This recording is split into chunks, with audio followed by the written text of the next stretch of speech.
President Biden is blasting the Supreme Court. He did that during his Hollywood campaign fundraiser last night. Just the day before, the court overturned a Trump-era ban on bump stocks for semi-automatic rifles. The Supreme Court has never been as out of kilter as it is today. The fact of the matter is that this has never been a court that's been this far out of step. The Supreme Court is becoming a campaign issue after some controversial rulings and reports of an upside-down American flag, among others, flown outside Judge Samuel Alito's home. Also, ethics questions over Justice Clarence Thomas's acceptance of luxury trips from a billionaire Republican donor.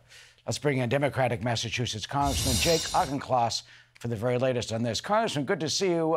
The Supreme Court, your thoughts on it being now, it seems, in the center of the presidential race.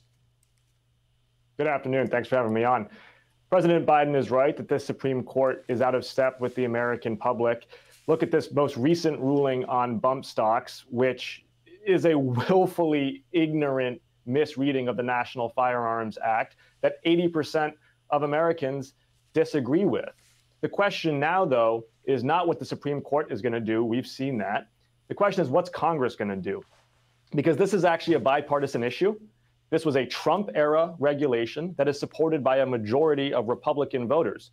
And yet the bill in Congress to ban bump stocks and prevent turning assault weapons into machine guns is co-sponsored by more than 100 Democrats and only one Republican. So why are congressional Republicans flying away from a bipartisan issue? The answer is very simple. It's the gun lobby. They're bought and paid for by the NRA, and they will not put the interests of American children and families ahead of the interests of the gun manufacturers. Yeah, we heard the bump stock issue, of course, horribly back in 2017. 58 people at the Las Vegas music concert gunned down by that gunman who shot from the casino hotel. 1,000 shots, more than 1,000 in a few minutes. I mean, can you wrap your brain around the sense why this, A, has not passed, and B, what was behind Justice Thomas's decision, because he's the one who issued the ruling, basically about an ATF, the authorization of the ATF oversight? Yes. Well, I can wrap my brain around the carnage that is unleashed by these weapons, because I was a Marine officer. I slept, ate, trained, patrolled with a AR-15. I fired machine guns repeatedly.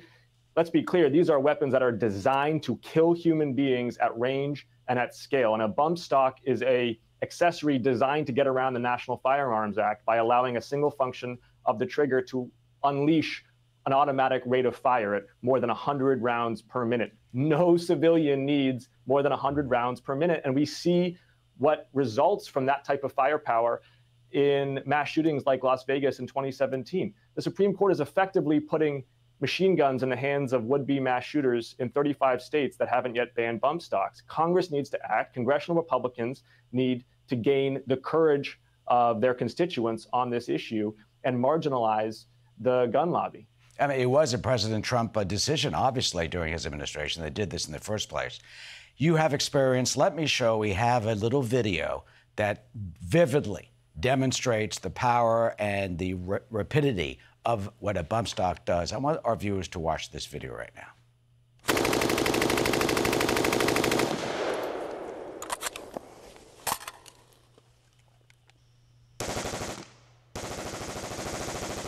I mean, it was ruled that's not a machine gun. I mean, take a look at that. It's just constant.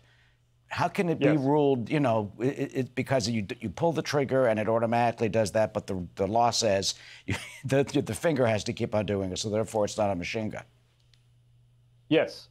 And you can tell how radically dangerous that type of accessory is by the fact that even the Trump administration was compelled to act to ban them. And yet now, of course, Donald Trump is backing away from it, refusing to say that the court misread the law, both the spirit and the letter of the National Firearms Act.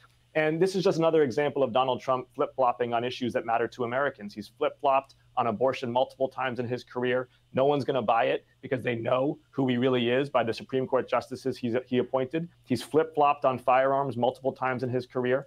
This is not a president who would ever uphold law and order. He's only going to uphold his own interests. And that is ultimately going to be the sharpest contrast that President Biden can draw with him. And finally, do you think that the legislation could be introduced this week in Congress? We have the legislation. It's got 135 Democratic co-sponsors, I believe, one Republican co-sponsor, moderate from Pennsylvania.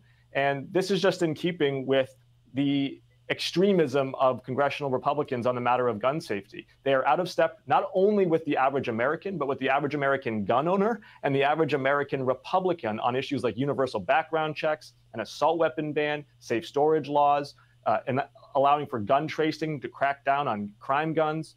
These are all issues that a majority of Americans support, and these are all bills that congressional Republicans refuse to even let get a vote.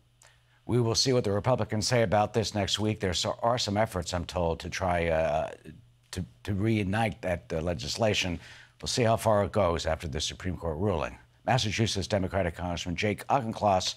Congressman, good to see you. Thank you for joining us on Fox News, of course. Hey, Sean Hannity here. Hey, click here to subscribe to Fox News YouTube page and catch our hottest interviews and most compelling analysis. You will not get it anywhere else.